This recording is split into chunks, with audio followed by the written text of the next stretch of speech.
Ассалаумағалейкум, құрметті менің оқырмандарым, сіздермен мен Айжан Айтқалиқызы. Бүгін сіздермен өте жеңіл салаттың рецептімен бөлісетін боламын. Бізге қажет алма, қызылша, зәйтүн майы және грек жаңғағы. Грек жаңғағын міндетті түрде осылай салафанға салып, қамыр жайғандай сыртын оқтаумен басып осылай езіп алатын боламыз. Бұның бір жақсысы жан-жағы шашылмайды, жақсы да осылай салафанның ішінде езетін болсаңыздар.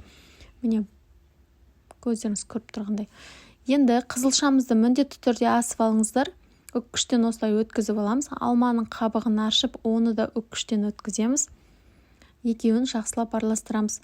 Қызылша мен алма таңдаған кезде міндетті түрде қаттылауын, яғни свежий, тұрып қалмағанын, солып қалмағанын алыңыздар. Сонда сіздердің салаттарыңыз сочный болып, түрі әдемі болып, дәмі ерекше болып шығатын болады.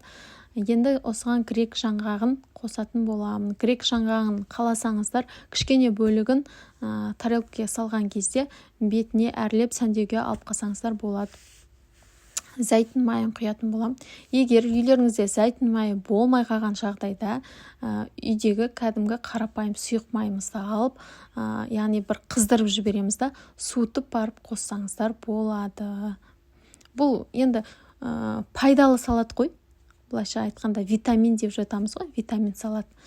Кез келген тамақтың жанына қойсаңыздар керемет болады. Енді дәм бар ғой, айтып сөзбен жеткізу мүмкін емес.